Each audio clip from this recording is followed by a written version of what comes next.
Hi, my name is Brandie Paterakis, and I'm the owner of Blue Bee Counseling Services. I'm a mother and wife who is passionate about life and has found joy in helping others improve their mental health.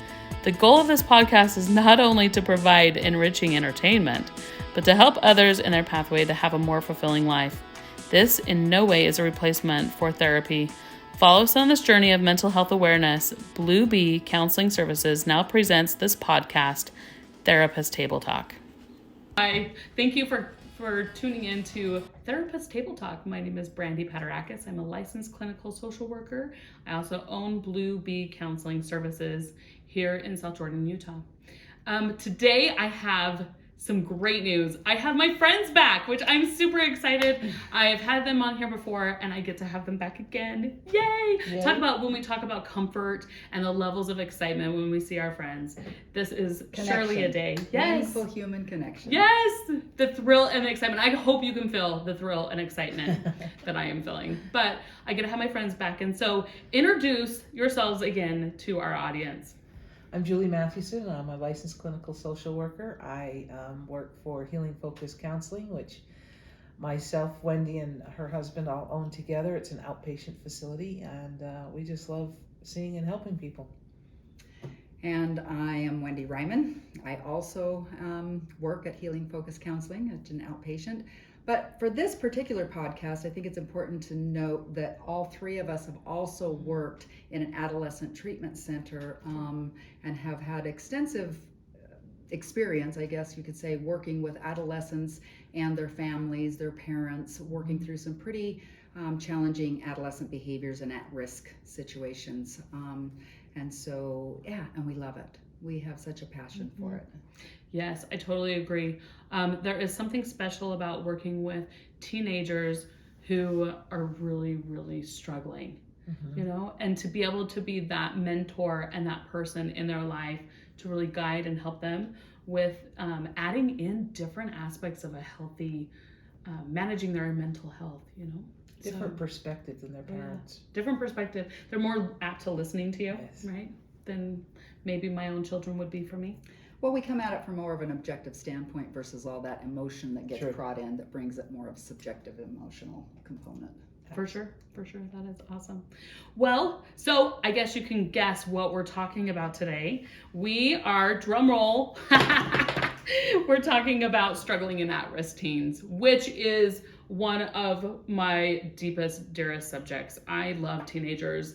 There is something special about that age. I even like the tweens, like that preteen age too. But this is really, really special because I think this is the biggest grieving point with parents. I can't tell you how many parents, actually every single one that comes into my office and they say, my biggest fear is that my child is going to not be able to be a functional human being. And they always use the same words. It's like tax-paying, functional, responsible human being who can hold down relationships with their spouse and parents and everyone else. And so I think that this is just one of those things that needs to be talked about and discussed, which is such a great thing. So let's get into it, shall we? Let's talk about some statistics about teens. The positive outcomes to youth empowerment programs are improved social skills, improved behavior, increased academic achievement, increased self-esteem, increased self-efficacy. I can't even say that word. Efficacy. Thank you. My goodness. I knew I was going to get that again, which is kind of interesting. And then I also have young people who are surrounded by a variety of opportunities for positive encounters. They engage in less risky behavior and ultimately show evidence of higher rates of successful transitions into adulthood. Yes. That's kind of fascinating for me. And then research definitely shows that youth who have sufficient support from their families, schools, and communities develop the assets necessary to do well in life, which is by atriskyouthprograms.com. And so they actually have a couple of statistics here, which is, and I have it tiny on my paper, and it's really hard to read. I should have made it bigger, but 20% of adolescents live with a mental health condition. 50% of all mental illnesses begins by the age of 14, and 75% begins by the age of 24. The average delay between onset of symptoms and interventions is between 8 and 10 years. fascinating. Almost half of all students with a mental illness drop out of high school, and 70% of teens who commit crimes have a mental illness. And then the last one, of course, is 90% of teens who are have suicidal ideations or attempt suicide, love, or have a mental illness. And so I thought these are big findings. Like Yes. these are big. They're not easy to deal with, and especially with some of the parents that might be listening to this podcast or this video, which you can also watch, by the way, on YouTube. So hopefully you can find us at Therapist Table Talk and you can watch this, because we have a bunch of really interesting things that we're going to do today, which will be really fun for you to watch rather than just listen to. Okay, so let's identify at risk. Let's go into some of the stages of like Erik Erikson and his stages of development, because I think that this is crucial. We get a lot of clients that come into my office that will say like, is this normal? Mm-hmm. You know, and I think that that's one of those things where we can say, oh, is this normal? Well, let's talk about this normal. So what is the stages of development from Erik Erikson that we know about? And I think Wendy brought. Yep, I did bring it because I think it's important to read the not only the basic conflict, the important events, but also the outcome. So at ages 12 to 18, the basic conflict that adolescents are dealing with is identity versus role confusion. And I know in today's day and age, when I say that, especially to teenagers, a lot of times we automatically today go to like gender identity or sexual identity. And it's not just that. It is, my family has owned a law firm for 50 years and I'm expected to be the 5th generation, but I don't want to be a lawyer. I want to be a school teacher. Yes. Or, my whole family went to the U, but I want to go to BYU, or vice versa, right? It's how am I connected to my family and how am I different from my family? And if I'm different from my family, is that okay? Or does that make me bad or wrong? And then the important events during this period are social relationships and fidelity. Just figuring out who's got our backs, who's there for us. And then the outcome is teens need to develop a sense of self and personal identity. I think this is important because we as parents sometimes want our kids to live we want to live vicariously through them. And so then we will push them to fulfilling things that maybe we didn't get to fulfill, or that we did fulfill, and we want them to have the same exciting experiences that we had. And so teens need to develop a sense of self and personal identity. Success leads to the ability to stay true to themselves, while failure leads to role confusion and a weak sense of self. And I think that is just absolutely critical in recognizing if we can raise kids with a sense of trueness to their beliefs, even if they're different than ours, they're going to be able to be more resilient, self-soothe, pull out of trials and challenges easier, to where if we're always pounding on them, if they're doing things differently than we did, or then they're going to, oh, what's wrong with me? I'm such a screw up. And then we will start seeing them as a screw up as a result of that as well. And then that just perpetuates this vicious cycle, this downward spiral. Yep, I totally agree with that. And I was just going to add to that, if you look at those stages from 12 to 18, the things that they're going through, it's the same things they've been going through at a younger age. And so as we look at the way the child has been brought up, if there's been illness or tragedy or trauma in their earlier ages, when they get to their teenage years and they're still trying to figure some of that out, but didn't get it as a younger child, it's going to be, what's the word I'm looking for? That's Compounded, yeah. And so being able to say, okay, and not to put blame on any parent or anything, because nobody has a perfect life and it's not easy to navigate everything, but looking at back that, okay, we had a really bad marriage from, when he was 4, and then we got divorced, and he didn't say much, but, and we just went on, and, now in their teen years, as they're trying to develop relationships, how much of that influences that, and how much of that do you have to communicate? Yeah, that is a beautiful thing. I think that is totally fair. Because I think it's important too to know that Eric Erikson just didn't study teenagers. It's the stages of development of life, which he starts at from infancy or birth and to death. So we could even look at all of our ages and what stage of development are we in. And so I even have no research to back this up, but I even think it could go into utero as well. What, stages of development and things happen during that period as well. Well, we know the body chemicals, the cortisol and stuff that affect our stress go straight to the baby, so. For sure. I think that is a good thing. And here's the thing is to think about also is these stages are crucial.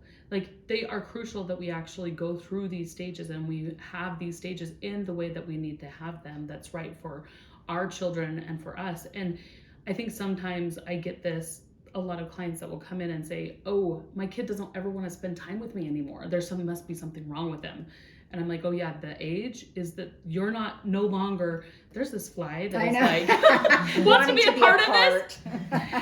Anyway, but they come in and then I finally get to the point where I'm like, but that is their stage of development. Like there is a stage of development where they have to pull away from you a little bit. They have to pull away from you and they start turning to their friends and thinking their friends are the smartest things on the face of the planet. And that is critical also. Or their friends' parents. Or their friends' parents, Yeah. yes. And that is critical for their stage of development, for them to pull away from you and to have that ability to like start making decisions on their own and to start recognizing who they are and that growth and development of becoming an adult. And so I think that recognizing that can be really, really helpful. So let's dive into identifying these, what is the difference between just a normal kid who's going through a stage of development versus like a child or a teenager who is maybe along the lines of an at-risk youth? I think that is something to kind of ponder. I think it's important that, again, we as parents, we look at ourselves, because too often we want to project and look at our youth and make them the problem. And then we can pathologize something that may or may not be there. If we truly feel that something is clinically wrong with our children or problematic, or we're seeing, red flags, then that's when we want to get them in to maybe have an evaluation. And be able to, okay, are we dealing with Asperger's syndrome? Are we dealing with reactive attachment? Reactive attachment disorder. Are we dealing with depression? And those then if we can name it, we can tame it. So if we can identify what it is, then it doesn't make the child bad, but their behaviors are kind of hard to deal with when they are different than what we're expecting them to be. Instead of going straight to the problem. And so I think we need to really kind of dig deep into seeing. Now, if it's behavioral and they're just, when I worked with the teenagers, say, is it just sex, drugs, and rock and roll? These are just behaviors that you are investing in and it's creating chaos in your lives. Then, okay, let's look at those behavioral issues as well. Yes. But also looking at where the behavior came from, in the sense of a child that wants to act out or be the class clown or, kind of push the button all the time because they don't feel like they're trying to test the waters. Are these people going to stay by my side or are they going to leave? That fidelity. Yeah.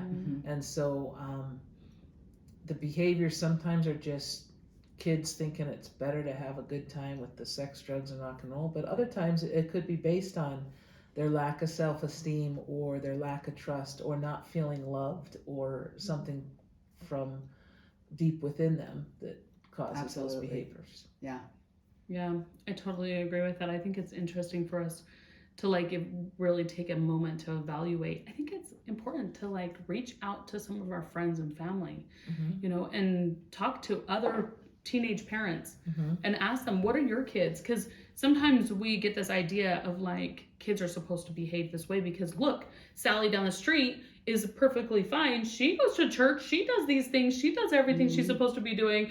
And she participates, in all the activities that she's supposed to do. And she gets good grades, but we really don't know what's happening behind Sally's door. and Sally might be great at, getting places on time, going to church, and, receiving a great offer from a scholarship somewhere. But then Joey, maybe he's struggling academically, but he's really great at like communicating and being able to connect with other people. And so it's like, what is it that they need to do based on their growth and development? And finding out sometimes can reduce some of the anxiety of like, oh, we're the same. Yeah. We have, it's just my kid. Like they're just, okay, so everybody's feeling a little anxious right now or depressed, and there is some signs of that kind of comes in being a teenager. Like, not that we want our child to like totally isolate away from us, but there is more isolation that does happen in the teenage years than in any other year. And noticing even within your own family that, just because Sally, who was the oldest, was the perfect student and never backtalked, doesn't mean she doesn't have some of her own issues. And just because Joey, who comes along and can't do homework if his life depended on it, doesn't make him a bad kid. And you don't have to say, why don't you study like Sally, or why can't you get your grades up like Sally? They're two different people. Yes. Mm-hmm. So basically, like also recognizing like holding different boundaries for each child and different expectations for each child. Just because your oldest, was very phenomenal at the way they did things and they wanted to be around you every minute. And then here comes Joey, and Joey doesn't want to be around you, isolates, and, kind of talks back and doesn't want to do jobs around the home, doesn't necessarily also mean that he's an at-risk youth either. Right. And so it's navigating that. So I think that's really important to recognize. So I have a couple of identifying things here. Identifying at-risk youth. So here's some risk factors just to kind of be in tune to. One of the ones that they talk about is like having little education, sexual abuse, loss of a parent or domestic violence, emotional abuse or trauma, being from a low-income neighborhood, neglectful parents. Those are just some of the ones that I kind of like scanned around online and just kind of saw. To identify these teens, you must look for key behaviors. And so some of them include like running away from home, illegal activities, drug use, sexual behavior, physical fights, defiance or an aggressive behavior, dropping out of school. And I can kind of think of like a couple more to kind of like, if there's this moment of like, when should I start being concerned? When should I like really be curious towards my child and maybe some of the needs that might be a little bit different? And I think that there's like certain times when you're talking to your teen about a certain topic and you feel an emotional, really high expressive tone come out of them, that's something that you can also be aware. Or no tone at all, and silence, right? Yeah. It's fine. Yeah. It's fine. Yeah, it's fine. For sure. And so those are kind of some of the things. So some warning signs. Here's some warning signs: dropping grades, extreme mood swings, volatile temper or intense sadness, loss of interest in activities, a sudden change in peers, and avoids positive friendships, like that self-sabotaging. That excitement of, maybe they've been the good kid their whole life and now it's like, ooh, I found some friends that like to do some exciting things. That is funny. And true, yeah. And deliberately trying not to fit in with peers. Friends are all calling and wanting to come over and they're like throwing a bunch of little moody things to them and making some statements that could be hurtful. Like those kind of things could be interesting to watch. Becoming secretive or lying. Very fascinating. They fail to comply with the rules or limits. I kind of feel like that goes along with teens though. I was going to say, so a lot of these we don't need to pathologize all of these as much as, okay, I'm noticing and what could be causing them. And it could just be very normal, like you said, teenage stuff. So it doesn't automatically say, oh my gosh, my kid fits into all of those. I need to call a treatment center right now. You know, it's like, wait a minute. What is going on? This is also a stage of development where a lot of estrogen, a lot of testosterone on top of all of the other hormones that are just flooding the system. So one minute they may be hypermanic, And the next minute they may be crying in their rooms, and that can also be normal. Yes. And I love that you put that normal stamp on that, because I think that's very important for a lot of our parents to hear and recognize, even maybe some of the teens that might be listening to this. It is normal to have, a bunch of these signs or symptoms that we're talking And about. a lot of mood swings and a lot of not understanding how things work and why did this happen. And like she said earlier, I think looking back at yourself as a parent, I've got one kid, and the mom says he never talks, but as we've done a couple family sessions, she talks nonstop. So if I were going to say, Mom, can this happen, or Mom, this happened, and know that she's now going to talk to me for an hour about this topic and how it shouldn't be or should be, or I'm just not going to bring it up. Yeah. And so being aware of how we're interacting with our kids and being aware how they respond. Yes. Those are some really good things to be aware of. And I think that this is part of some of the treatments, right? These are some of the ways that we can go about in establishing whether our child is an at-risk youth, or if it might be our parenting styles. Maybe some of the things that we're projecting upon them, the high expectations that we might be having, the inconsistency of the belief systems, not being able to hear or listen to them, and just by that alone, sometimes I'll get parents in my office who are like, my kid's naughty and not doing good things, and you come to find out that they're not upholding to wanting to do the same thing the parent wants to do, right? And so I think setting some appropriate boundaries that are right for the child. And I think it's also good to recognize, let's not also, give consequences to the children that is really not going to affect or work for them. Right. And the consequences might even be something that they instill themselves based on the consequence that is already just naturally given by what they did. Right. And so let's not make it so extreme that it can end up really impairing your relationship with them. Yeah, I've seen parents too that when you get a kid that shuts down and doesn't want to interact because it's too much effort for these parents that are super energetic, that when they punish them and they give them a week's grounding or whatever, and the parent and the kid's like, okay. It's like, no, Yes. You need to be upset. I'm upset. You need to be upset. Yes. Okay, you get 2 weeks then. Yeah. Okay.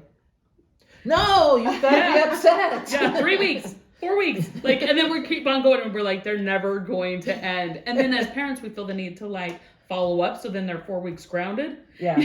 And so you've got to force them to be miserable. And what if they don't react that way?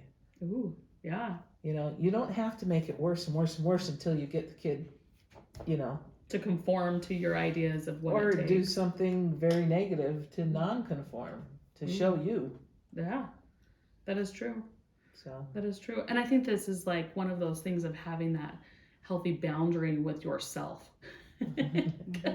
Recognizing what inside you, because I know that there's a lot of teens that would love to eat me for dinner, my teens, they will feed off of any emotion I give them. Yeah. And they'll Mom, you up me one, I'll up you 3. You want to go this game? I'll play this game with you and I will win. And then you start in with I'm going to win. Yeah. And I'm like, oh, no, I'm the parent. Yeah. And so I think it's also recognizing that sometimes I fall into that trap as parents, where I want to raise them one, I'm going to match their level, and then I'm going to raise them one. And sometimes the key here, it's cool as a cat, you got to slow down your talking. Yeah. You got to add in the correct tone, yeah. And maybe even, and this is some of the things that we're going to probably talk about as far as treatment goes for some things on this, but recognizing you winning doesn't have to look the same we thought it was because our parents and how they raised us. And so some different things. I think one more thing to add into what makes an at-risk youth versus a typical teenager is one of the tools that I use is I have people that I work with do an ACEs questionnaire, Adverse Childhood Experiences questionnaire. And this is a questionnaire that was developed by, I think it was Kaiser and the CDC, and it had 17,000 originally had like 17,000 participants, and they came up with 10 areas.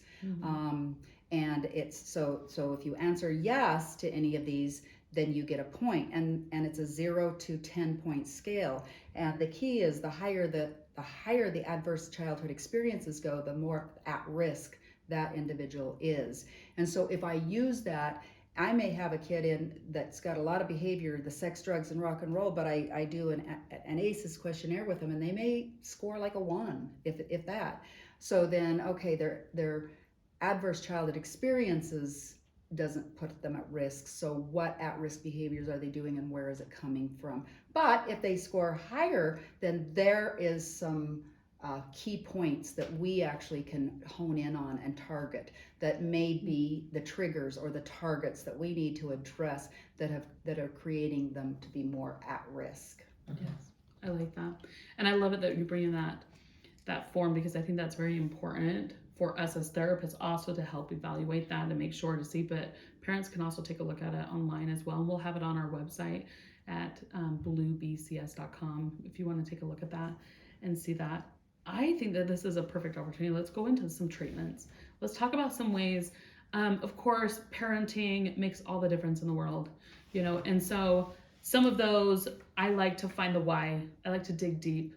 Why are they doing this? What is going on? What is happening? That if we can figure out the why, then we're more apt to like figuring out a solution to help them, or even formulating conversation that could be helpful. I love the whole concept of like the hear, validate, and seek to understand. I think that is really, really important when you're dealing with teens. In fact, I have this thing that I think that is really helpful where there's a statement that's made by a teenager, and then you mirror them. So it would be like, kind of like, I hear you say, and you're telling them what you're hearing. That helps them to really feel heard. And then we go into the validating, but we don't just validate them. And sometimes this is really hard. And I teach my parents, like, I'm not saying that you have to agree with them. Right? You don't have to say, oh, you are right, and this is okay, and everything's all right, and what you did was fine. That's not what we're saying here. We can validate them from like their perspective. Seeing it the way you see it, I can see why you would say that. Or, ooh, I can see how you would get frustrated if your brother came up to you and was saying those things to you, why you would feel the need to defend yourself, And so I think that can be really helpful in recognizing, like, okay, first of all, number one, we hear them. So we mirror what they're saying. The second thing is to sit on their side of the room and be a part of their identity and seeing the things that they see, and then really like allowing themselves to validate them from where we might see them coming from. And then that kind of brings down the walls, doesn't it? It brings down the walls where they're not going to feel defensive. They're not going to feel that resentment towards you. It might even open up an opportunity for you to really communicate and talk to one another. And then the last part of this is, if I can get there. And not all the time does this happen, by the way, but sometimes it does. Sometimes if I can really get there with the client or with the teenager, and they can really hear me, or they can feel heard by me, then I might be able to squeeze a perspective in there. And if I can squeeze in a perspective in there, and it looks like this, it's not what you're thinking. It's not saying, well, I don't think you should have hit him because we should never hit anybody, right? It's going along the lines of like communication with asking questions. So I'll kind of sneak in there with a little question to help them see how things could have been done differently. But I make them come up with it. I don't come up with it. I make them. I like to use the analogy of like, don't just walk in the door and be like, this is what you should have done. Like, but instead, let's like parachute through the ceiling. And parachuting through the ceiling. Or let's dig a hole and come up with a tunnel up through the middle of the house. And this is like asking, like, what if, what are you seeing here? Like, why would they act the way that they would have acted? And if you can get your teen to answer some of those questions, like, I wonder if, I wonder, or like, what would the other person, I wonder what's going on with that other person. You're having problems with your friends at school, and this girl said something so terrible to you, and I wonder why. why would she do that? What do you think is going on with her that would cause her to like feel the need to do something like that? And then if you can get them to answer, sometimes the craziest thing happens is where they start like defending the other person. Yes. Like, and that's, if I get them there, I'm like hitting it. I'm like, mic drop, I did it. Here we go. Parent success. And this is not easy to do. We fell at this 100 times. This is not an easy thing to do. But if we can like gain some tools and practice through it, then we can like start adding in some successful marriages or successful relationships where we can really connect with one another and see each other. It's like having that gleam in the parent's eye. They did that statistical rating or whatever it's called. I have to find the thing on it, but it says like the kids just need to see that you care about them. Meaningful human connection. Yes, meaningful human connection. Right. Like I see you and I care about you and I think you're actually pretty cool. And if they can feel that from you, then most likely they're not going to have to go to some of the stages or do some of the things that they might feel like they have to do to get some of that attention or to feel loved by somebody or to redo some of that trauma that they've had in their life, because they know it doesn't matter. I've got someone who cares and loves me. So I think that is actually a pretty cool thing that I use a lot. So, and I know you Well, I think that it's important that we realize that it's not all on the parents. That I always tell the kids that I work with, we're just older versions of you. There's no magic curtain we walk through where we are perfect and we know what to say and we do everything right. No, that is such a myth. Yeah, not even. And so we as parents, I have a kids myself, and when I watch them with their kids, sometimes my kids are in survival mode with their kids because they're going through that terrible too and screaming and crying. Okay, fine, I'll give you whatever you want, and we don't let them deal with their own distress at 2 and 3. We want to fix it for them so that they don't feel distressed or bored. That's another one throughout the ages. Yep. I'm bored, Mom. And so we try and come up with things so that they aren't bored. But we know from the evidence that boredom stimulates creativity, and creativity helps build resilience and the things that the kids need for development. So we can't fix it when they're distressed all the time. We can't fix it when they're bored all the time. We've got to sit there, that's got to be hard. What are you going to do? And allow them some time. But that's easier said than done when they're sitting there throwing a fit in the middle of the grocery store because they can't have that treat or that toy that they're desperately wanting. So it's a catch-22, and we as parents are just always doing the best we can. I always say, I had 4 children, and I still have 4 children. It's amazing. But raising them, I objectified them. And what do I mean by that? I had my set of rules. This is what we do. This is how we do it. This is when we do it. And I know the secret to success. So you just follow me and you will be fine. But not all of them, as Brandie and Julie have said, could fall into those regiments the same way. And it created stress and anxiety and distress in them. And then when I looked around and they weren't behind me, what the heck happened? Why didn't you follow me, right? Because they are going down their own paths as well. And I think it's important that we realize that, parenting is not easy. Yeah.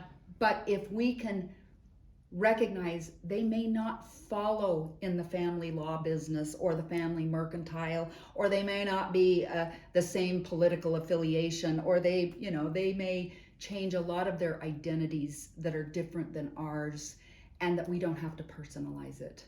We can look at that particular child and say, oh, wow, as you were talking about Sally and Joey earlier, obviously Sally, academics came easier for her, but Joey struggled. Well, what's wrong with you? I'll get you a tutor, I'll get you everything so you can be like Sally. No, it doesn't work that way.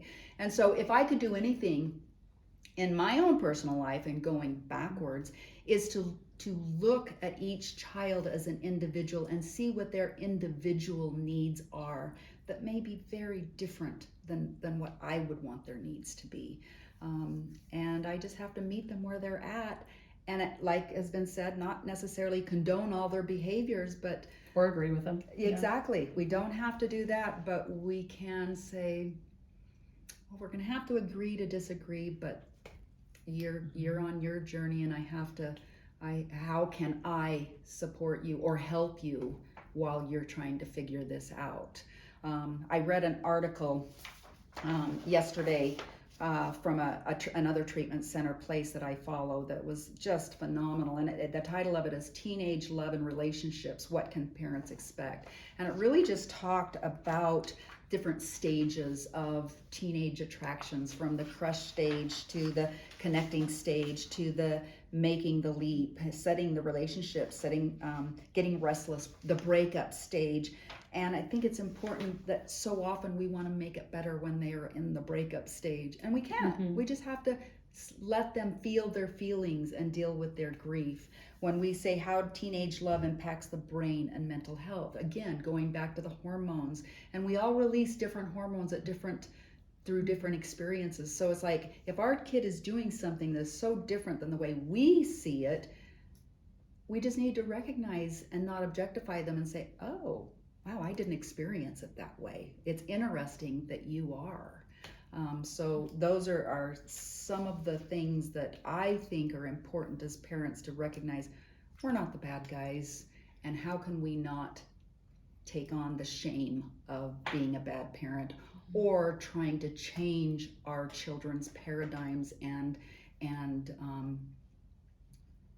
beliefs that while they're going through them. What they believe at 13, you and I both know from our own personal experiences, they're not going to believe at 23 or 33, right? It's going to change. Yeah, for sure. I totally love that. I think that that's interesting that we do put all of that added belief systems on ourselves and all of that responsibility that we do need to save our children. And I wonder where that came from, right? Did our parents try to save us? As intensely as like we are trying to save all of our children from everything, right? I think it's definitely through the years.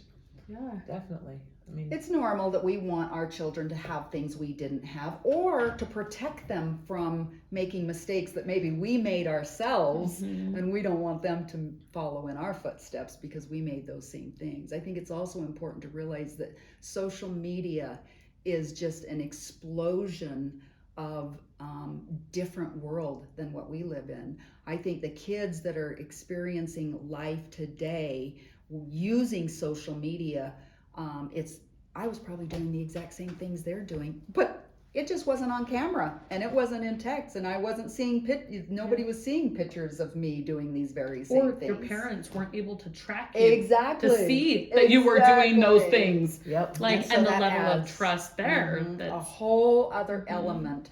That you didn't tell your parents about until you were 30. Exactly. By the way, Mom, remember that night you thought I was with so-and-so at church? Yeah. You know that sleepover I was supposed to go to? Hey, Mom, I what wasn't at that sleepover. Yeah. So that puts additional stress on us as parents because, oh my gosh, in real time, they're not where they said they were going to be. What do I do? And now we're escalated. And that creates even a whole nother set of then they walk in the door and then we are like, blah. And by the way, I'm gonna become. I'm a therapist. What are you doing? And I still fall into that trap, right? And then my husband looks at me, he's like, what happened to the deep breathing down from the gut? Like, did you recognize that you didn't respond emotionally well to that? I'm like, oh. You know, but it's like falling into that trap, and the traps that we do fall into as parents, and being like, no, I just need to take a big deep breath and recognize, like, this is not the end of the world because of this happening, even though it feels like it right now. Like, and it can feel like it is right now. And that's hard. And you may need to apologize to your kids. Ooh, that's a good one. And which teaches a whole nother level of understanding is when you do make a mistake and you did overreact, or you did do something that was a little bit over the line of following them around in your car or something, then you say, you're right. I need to trust you, and I'm sorry that I need to let you make your own mistakes. Yeah. Even though they terrify the heck out of me. Yeah, it is. It's quite scary, isn't it? Yeah. fear of that. And I think it's also recognizing like when is the time that I need to be at peace with them versus like having a heart of peace versus a heart of war, right? And that anatomy of peace, which you brought the book. I did. These are just some of the books that we have used. Now this is a version from 2015. They changed their cover. Yeah, about if 6 you go to times. look at this on Amazon, That the is cover true. will not look the same as this. But the anatomy piece is a story. It's not just a. It talks about Carol and Joe, and they've put their son Corey in an adolescent center, and they have to go through a weekend of parenting. And what do they learn through that weekend of their parent program, and how the principles in this book that they have or have not applied in their life, and what can they do different? Because again, we as parents don't have all the answers, and we don't do everything right, and we need to know how to not objectify. I was so blown away. Oh my gosh, that's exactly what I did. And as Julie said, as my children are now all adults, I have gone back to them and says, oh wow, I really screwed that up. I am so sorry. And so anatomy of peace, and it talks about the peace pyramid as she just, and because I'm a visual person, I have a little pyramid here. And the baseline of the pyramid talks about ways of being out of the box. And in the book, it describes the 4 boxes, which, by the way, I have that also. The worse than box, the I deserve box. I have been a good parent to you, dang it. I deserve you to mind me, right? Being seen as. That's when the social media, the parents next door send the picture that your kid had on their phone to the parents of the kid that did it next door, and the parents going, oh great, all the neighbors. Now the neighbors know. So the being seen as, and then the better than box. So in this pyramid, the very bottom is, we got to figure out, what box am I in? Am I embarrassed because my kid is failing? Or am I embarrassed because they're not going to church, or they're not... Or they're dressing up in the girls' outfits and just to get a rise out of their friends. What are they doing different? So what box am I in? And then earlier when we were talking about listening to their friends more than us, or their friends' parents, I can't tell you how many times my kids came home. I would teach them something, and then they'd come home and say, oh, guess what Sally's mom taught me or said. And I'm like, are you kidding me? Now she gets the credit for the work I've always done. But it's important to recognize the relationships that are important in our children's lives, whether that's their friends, their peers, their coaches, their scout leaders, their friends' parents. And when we personalize that wait, I'm supposed to be doing this, then we close off this part of the peace pyramid, because we're personalizing and we're getting defensive about it. But if we can just honor that, hey, I know when my son was growing up, sometimes he and I would butt heads so bad, and I'd call my dad, because my dad and my son had a really good relationship. Dad, you gotta talk to him. I'm losing it. And so I would reach out to another person of influence in my son's life. And then after Grandpa and my son talked, things were okay again. But I had to be okay reaching out to others for that. And then as we develop that respect for our children's lives, then we can start developing our own parent-child relationship. And it may look different than my dad's relationship with my son, or their friend's relationship with their mom. It can be different, but what is our relationship with them? And this is the hard one, guys. It kind of goes back to... take a big deep breath. I know.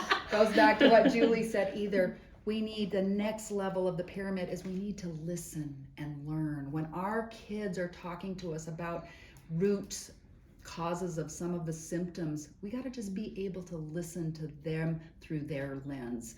Otherwise, they just tune us out, right?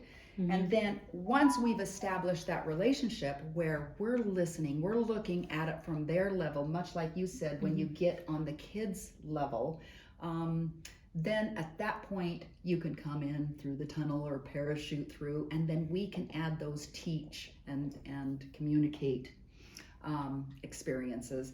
And at the very last, instead of always down at the bottom going straight to correct, at the very last, then we go to correct if we need to.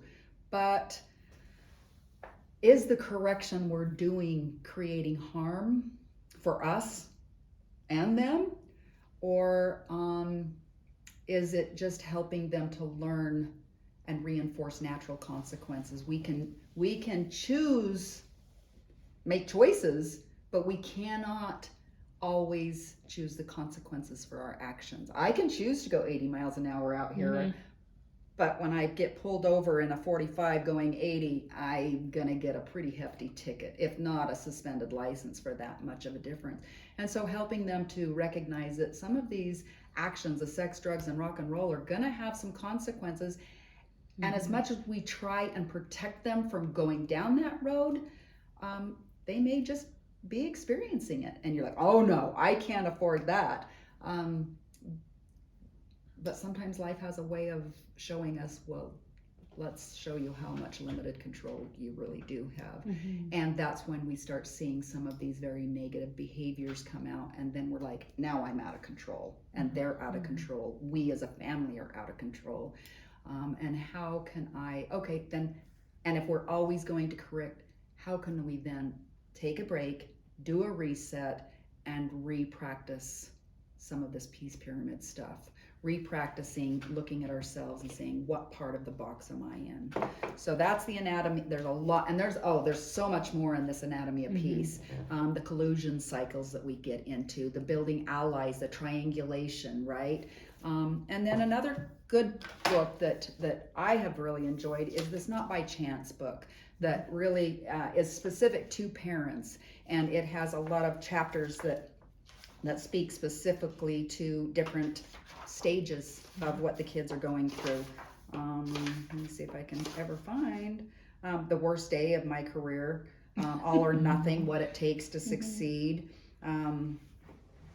Know When to Hold Them, and How Good Treatment Plans Work. So this does talk a lot about some potential treatment plans if you have to go that route, and sometimes you just might, especially if there is some and maybe not necessarily treatment programs specifically, but treatments for specific disorders that they are struggling with, that are actually a diagnosed situation that you yourself may not know how to handle.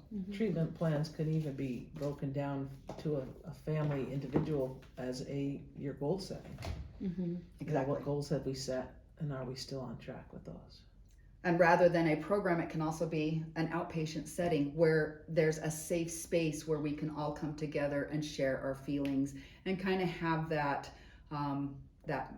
mediator, somebody that can kind of objectively be looking at what we're struggling with and help us get through it. Because let's be real, I'm going to be emotional from my lens, my teenager's going to be emotional from their lens, and if those emotions just keep clashing, we're not going to get very far if we sometimes don't reach out and get some support and help mediate some of those emotions, to look at it objectively. And that is power right there, is the education and the understanding of what can be done. It's the eye-opening ability to really see. Definitely. And if we can open ourselves to see, then we're at a really good place to change. Regardless of age. Yes, regardless of whether you're the parent or the child. Like all of us have to be willing to change if we want anything to be changed.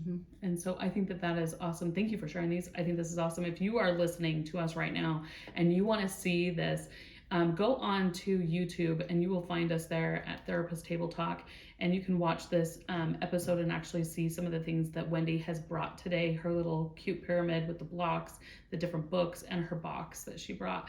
We'll also post a few of these ideas on our webpage at www.bluebcounseling or bluebcs.com. So a couple of things just right before we kind of end. I just wanted to do a little plug in here. How do we know if it's time for our child to be seen or to be taken into an in-treatment center? And I think that, this is a big one, because there is not a child on the face of the earth that wouldn't probably be best at home if we can provide a safe, healthy environment for them. But there are those occasions when we cannot. Mhm. And so when do you know, like, what are some of the thoughts you guys have on in-treatment patient centers? I know that our admissions people really try and work through, have you tried this? Have you done this? Let's, again, if we can keep them in the home as long as possible with these, and then they get to a point where they've tried all of these things, then that's when it's time. But there's several adolescent treatment centers throughout Utah for sure, and other places, but you can talk to each of them respectively and find out, does their philosophy fit your philosophy? Find something that, talk to a bunch of different places, find out from them, are they just saying, oh yeah, they sound terrible, bring them in? Or do they walk through these various stages to make sure that from a professional admission standpoint, they can tell that you've met all of the, you've done all you can, and now that's the next step. Yes, that's perfect.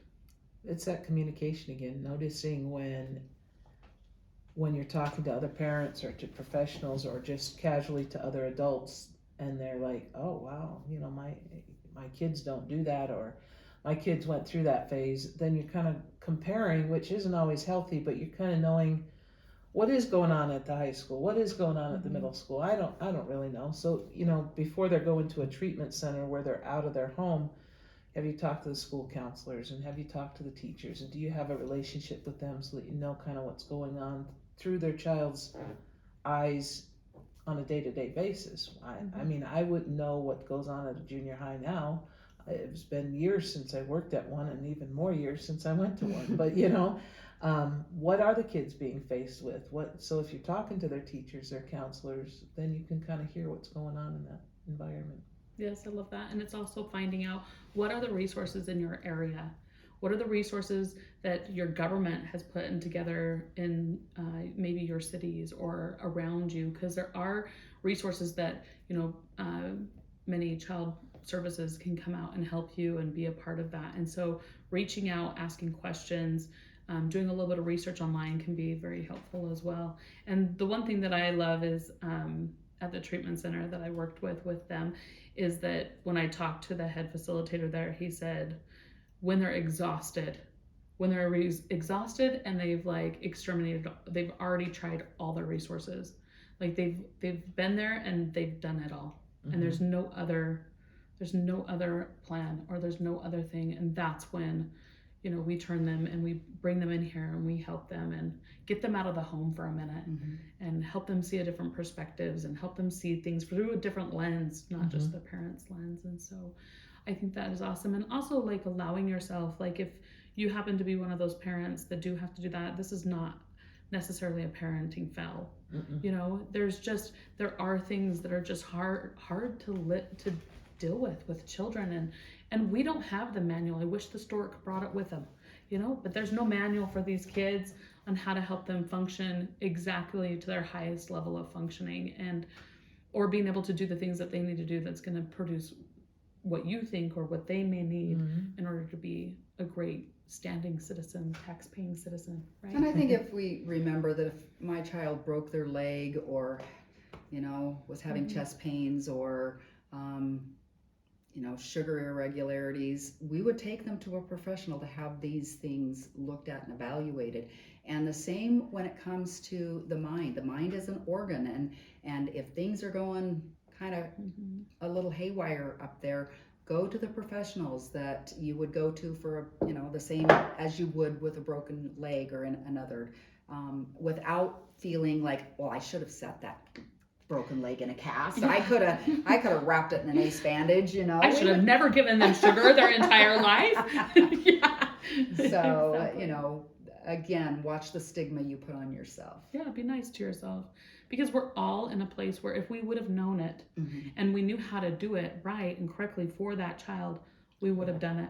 Absolutely. And so that's where we have to have a little bit of self-love and self-understanding that that is not necessarily the case, and it's okay to make mistakes and to feel big in sending your child to treatment centers, or putting on some rules and trying to navigate new directions on how to communicate with them. It is hard. You're gonna fail at it 100 times, but maybe at the end of the day, maybe you'll fall at it a little less than yesterday, or you'll do it a little better tomorrow than you'll Or do they today. heard that one sentence. Out of all the things you said, they heard that one sentence. Or like every 10 words, like one word out of every 10. Whatever works. I love that. That's fun. Well, thank you so much for joining us here at Therapist Table Talk. We have enjoyed, we love teens, and if you're one of those people that can like really talk and be heard by a teen, then you've got the golden stamp. Like, that's pretty dang cool. And so thanks for joining us. Until next time, we have a lot of other teen talks that we're going to be talking about. So stay with us, watch us, join us on our Instagram and Facebook pages. We're super excited. It's all through Blue Bee CS. And so until next time, thanks for joining us. Bye. Bye.